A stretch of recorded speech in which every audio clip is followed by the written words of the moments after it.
Well, hey there, everybody. Hope everybody's doing well. So, doing another little devotional, y'all. This kind of came up the other day, and something I was watching that made me think of wanting to do and wanted to do it, and hope y'all enjoy it too and get out of it what I've gotten out of it. But it's going to be about the good old Noah. So that's a good one to read. Neat story, kind of heartbreaking for sure, but you can see the salvation that came out of it for Noah and his family, and ultimately us too. But it's going to be starting in chapter 6, some of the verses I'm going to do. This one's got a little bit more verses to it. Usually I'm just one and done, quick verse, but this one might take a little bit longer because it's got more verses, and I'm kind of a slow reader anyway. But going to be coming out of Genesis chapter 6, and we'll start in verse 5. So the Bible says in verse 5, "The Lord saw how great the wickedness of human race had become on earth, and that every inclination of the thoughts of the human heart was only evil all the time. The Lord regretted that he had made human beings on the earth, and that his heart was deeply troubled." I believe that's some of the saddest verses in the Bible. Chapter 6, verse 5 and 6.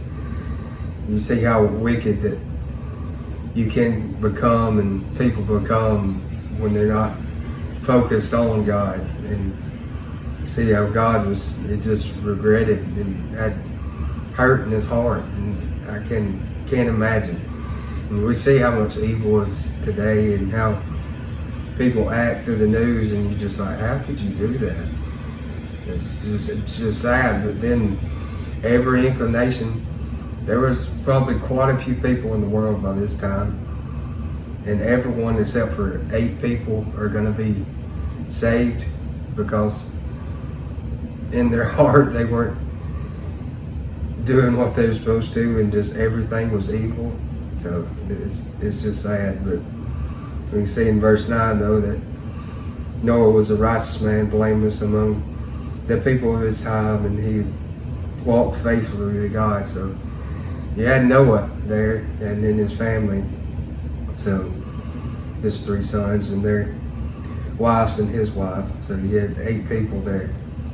So it's just amazing. Just 8 are going to be saved. So in on up to verse 13, you said the Bible reads, "So God said to Noah, I'm going to put an end to all people, for the earth is filled with violence because of them. I'm sure they're going to destroy both them and the earth. So make yourself an ark. The cypress wood or gopher wood is another one that I know versions say. Make its rooms in it, coat it with pitch, inside and out. This is how you are to build it. The ark is to be 300 cubits long, 50 cubits wide, and 30 cubits high. Make a roof for it, leaving below the roof an opening 1 cubit high all the way around. Put a door in the middle of the ark, and make it lower, middle, and upper decks."